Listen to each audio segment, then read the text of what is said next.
माता भक्ति,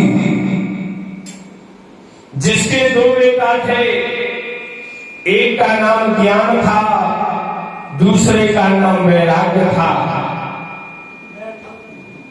ज्ञान और वैराग्य जब कलिकाल का प्रभाव आरंभ हुआ,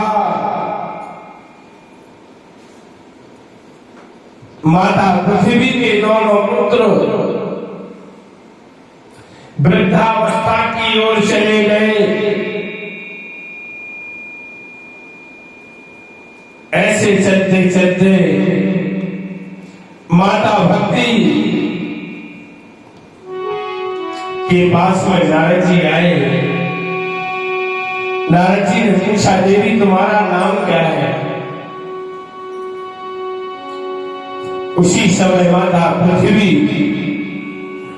देवर्षि नारद से कहने लगी, हे मुनि श्रेष्ठ, अहम भक्ति ख्याता ईवो में तदयो मतो ज्ञान वैराग्य नामानो काल योगे निज निजरो। मेरा नाम भक्ति है, ये मेरे दो बेटा है, एक का नाम ज्ञान है, दूसरे का नाम वैराग्य है। हे देवर्षि नारद, उत्पन्न द्रविणं साहं वृद्धौ कर्णाटके गतः क्वाचित् चन्द्रा महाराष्ट्रे गुजरात जीर्णो गतः। मैं द्रविड़ देश में उत्पन्न हुई हूँ और कर्नाटक में बड़ी हुई, महाराष्ट्र में सम्मानित होती हुई, परंतु जब मैं गुजरात में आई, गुजरात में मेरे पुत्र दोनों के दोनों और मैं वृद्धावस्था की ओर चले गए। हम चलने से लाचार हो गए। वहां से चलते चलते वृंदावन के वृंदावनम पुनः प्राप्ता नवीन नैव श्रुति क्षणे जातो हम युवती सम्यक प्रेम रूपा संप्रदम। और उसी समय हे मुनि श्रेष्ठ, वृंदावन में आई तो भक्ति प्रबल थी, इसलिए मैं चेतन हो गई, परंतु ज्ञान और वैराग्य दोनों यहाँ मेरे पुत्र अचेत हैं। इनको मुक्ति कैसे प्राप्त हो, इनको चेतनता कैसे प्राप्त हो? उसी समय देवर्षि नारद कहने लगे, चिंता मत करो देवी। जो नारद एक घटी से ज्यादा नहीं रुक सकते थे, देवर्षि नारद के लिए दक्ष ने श्राप दिया था, एक घटी से ज्यादा तुम कहीं रुक नहीं सकते। आज वह नारद 7 दिन तक ज्ञान वैराग्य और माता भक्ति के लिए भागवत ऋषि भागवत कथा रूपी अमृत रस का स्वागत कराया। जब भागवत कथा पूर्ण हुई तो ज्ञान वैराग्य को चेतनता प्राप्त हुई, माता भक्ति के लिए वृद्धावस्था प्राप्त हुई। तब माता भक्ति ने भागवत की प्रशंसा की।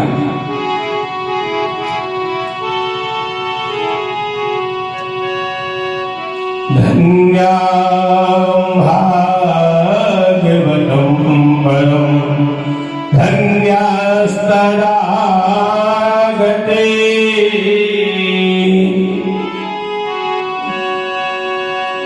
वृंदावनस्थ संयोग वनस्थ तरुणी नमः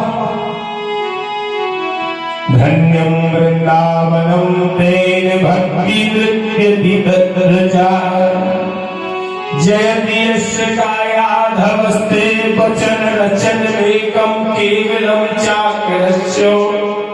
भागवत की प्रशंसा की। जय हो भागवत।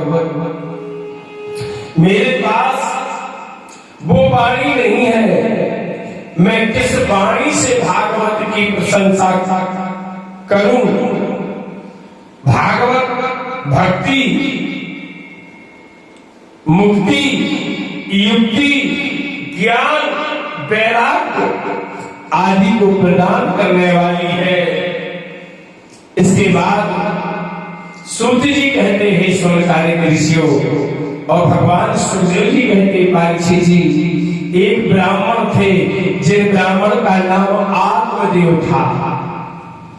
आत्मदेव नामक ब्राह्मण जिनके पास संतान नहीं है, संतान की कामना के लिए एक दिन जंगल में जाते हैं, और जैसे ही जंगल में आए, जंगल में आकर के बलदेव भगवान से प्रार्थना की, मेरी कुल की वृद्धि के लिए कुछ मार्ग हो तो बताने की दया करे मुनिराज। तब बलदेव भगवान ने कहा, आपके यहाँ एक जन्म नहीं 7 जन्म तक संतान होने का योग नहीं है, तो क्या करें। तब उसी समय एक फल तोड़ करके दिया जाओ, ये फल तुम अपनी पत्नी को दे देना, तुम अपनी ये प्रसाद पत्नी को दे देना, इस प्रसाद से तुम्हारी पत्नी गर्भवती हो जाएगी। और जब प्रसाद लेकर के जैसे आए और अपनी पत्नी को प्रसाद दिया, प्रसाद देते ही धुंधली से कहा, ये प्रसाद ग्रहण करो, तुम्हारे आज संतान हो जाएगी, अपने घर में कुल की शान हो जाएगी। पत्नी ने अपनी बहन से कह दिया, बहन ने कहा, बहन तुम्हें पता ना है, लड़का वालों बहुत भाव न सच कहते ऐसा ही नहीं हो जाता। हाँ, 9 महीना लोग के सोने पर जो हम जेकी पति ने बीमारी को जाने पीर पर आई, अबे तुम्हारे के भाव नहीं है, सो तुम्हें पता ना है तो कैसो करे। कहीं तोरे के बाद पूरी सी गैया बंधी है, यह प्रसाद उस गैया को खिला दे। और वह प्रसाद लिया और गौ माता के लिए वो प्रसाद दे दिया। 9 महीने बाद जब इसकी बहन के यहाँ जो बेटा होगा, उसका इसने लालन पालन किया और उस बेटे का नाम इसने धुंधकारी रखा। गौ माता की कुख से जन्म लेने वाला बेटा जिसका नाम गौकर्ण होता है, गौकर्ण धुंधकारी। धुंधकारी पढ़ करके विद्वान होते हैं, और धुंधकारी ऐसे दुष्कर्म करता है कि पिताजी को घर का परित्याग करना पड़ा, और माता को एक कुआ, अंधकूप नाम का एक कुआ था, उस कुआ में जाकर के माता ने अपने प्राणों का परित्याग किया। धुंधकारी का अत्याचार देखते देखते धुंधकारी ने दुष्कर्म किए। दुष्कर्म का परिणाम हुआ 5 वेश्याओं ने मिलकर के धुंधकारी को जिंदा जला दिया। अकाल मृत्यु से जब धुंधकारी मारा जाता है, अकाल मृत्यु से जब धुंधकारी का पर्यंत होता है, संहार होता है, अकाल मृत्यु से मरने वाला प्राणी तरता नहीं है, वह घनघोर नरक को भी नहीं जाता है, वो प्रेत और पिशाच योनि में वास करता है। धुंधकारी प्रेत बन जाता है। गौकर्ण पढ़कर के आए, रात्रि में देखते हैं तरह तरह के डरावने शब्दों को श्रवण करते हैं। श्रवण करने के बाद पूछा, भैया तू कौन है? परिचय दिया, भैया अहम भ्राता तुदीयोऽस्मि धुंधकारी ते नाम कहा। मैं तुम्हारा भाई धुंधकारी हूँ। स्वकीय नहीं पापेनो, जो मैंने कर्म किए हैं उन कर्मों के कारण मेरी ये दुर्गति हुई है। जाकर के पिंडदान किया, काशी गए, प्रयाग गए, गया गए, कुछ नहीं हुआ। अंत में भगवान सूर्य को प्रणाम करते हुए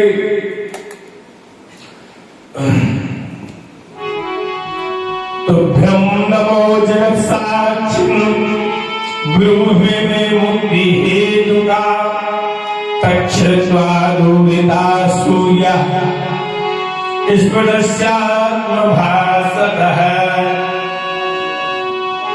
श्रीमद्भागवतान्मुक्ति सप्ताहवाचनं कुरु इति सूर्यवचस्तस्मै धर्मरूपं विस्तृतः। और कहा कि तुम्हारे भाई को अगर मुक्ति देना है तो बांस के डंडे में 7 कोर बना करके उसमें धुंधकारी को विद्यमान करके भागवत कथा सुनाओ। ऐसे श्रीमद् भागवत महापुराण सप्ताह वाचन जब श्रवण कराया गया, धुंधकारी तर करके मोक्ष गति को चला जाता है भगवान के विमान पर बैठकर। और गौकर्ण महाराज जी काशी नगरी समस्त तीर्थों के दर्शन करते हुए गौकर्ण महाराज जी गौलोक के लिए प्रस्थान करते हैं। ऐसे श्रीमद् भागवत कथा